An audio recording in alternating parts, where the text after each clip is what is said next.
কি ব্যাপার ভাইজান, ঈদের ছুটিতে কই যেতেছেন? বাপের বাড়ি না শ্বশুর বাড়ি? শ্বশুর বাড়ি যাইতেছি ভাই। আপনাদের গ্রামেই তো আমার শ্বশুর বাড়ি। তাহলে তো আপনি আমার দুলা ভাই। দুলা ভাই, আপনার শ্বশুর বাড়ি কোনটা আর আপনার শ্বশুর কে? মন্ডল বাড়ি হইতেছে আমার শ্বশুর বাড়ি, আর কাশেম মন্ডল হইলো আমার শ্বশুর। ওই ম্যান নামেন, নামেন ম্যান থেকে। এই আপনি বসে আছেন কেন? নামেন। বুঝলাম না, আমার শ্বশুরের নাম শোনার সাথে সাথে আপনি খারাপ ব্যবহার করতেছেন কেন? আরে খারাপ ব্যাপারে দেখছস নাকি? ব্যাগ নে। আরে ব্যাগ নে। আচ্ছা আচ্ছা, নিতেছি নিতেছি।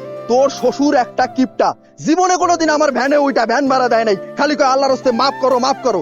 আর ওই শ্বশুরের জামাই হচ্ছিস তুই, তার মানে তুইও কিপটা। এইরকম কিপটারে আমি ভ্যানে তুলুম না। সর। এই ভালো। আরে সর। ভাই দেখেন, এখানে তো গাড়ি পাবো না ভাই, হাইটে যেতে হইব। দেখছো তোমার বাবা কি পরিমাণ কিপটা? তার নাম শোনার সাথে সাথে সামান্য ভ্যান হলো আমার সাথে কি ধরনের খারাপ ব্যবহার করতেছিল। আমি ভুইয়া বংশের পোলা, আমি গাড়ি ছাড়া চলতেই পারি না, এতখানি রাস্তা আমি এখন কিভাবে হাইটে যাবো? ইসরে, কেন যে তুমি এরকম কিপটার ঘরে জন্ম নিতে গেলা? কেন দেখে শুনে একটা ভালো মানুষের ঘরে জন্ম নিতে পারতাম না? তাহলে তো আমি 10 জনকে গল্প করে বলতে পারতাম আমার শ্বশুর কিপটা না, আমার শ্বশুর ভালো মানুষ। এই চুপ করো তো। তুমি তো জানোই আমার বাপে কিপটা, তাই আমগো বাড়ি যাইতেছো কে? যাইতাছি কারণ আমি সিদ্ধান্ত নিছি এবার ঈদ করবো শ্বশুর বাড়ি। এসব তুমি কি কইতেছো? তুমি শ্বশুর বাড়িতে গিয়ে ঈদ করবা? আরে বাবা, তুমি কি ভুইলা গেছো আমরা দুইজন পালায় গিয়া বিয়া করছি?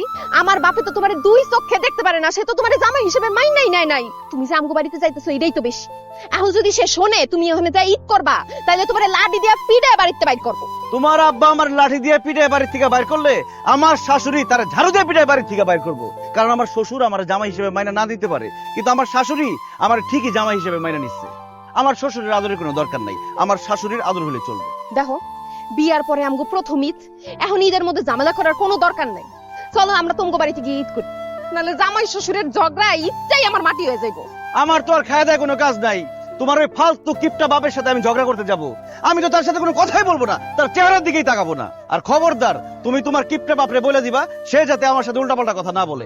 তোমার বাবা যদি আমার সাথে একটা উল্টাপাল্টা কথা বলে আমি কিন্তু তোমাদের বাড়িতে তুল কালাম বাঁধাই দিব এবার। এই খবরদার, তুমি আমাদের বাড়িতে যাইতে পারবে না। চলো তোমাগো বাড়িতে গিয়ে ঈদ করি। তোমরা করোনার জিদ, এবার হবে শ্বশুর বাড়িতে ঈদ। শুনো আমার কথাটা।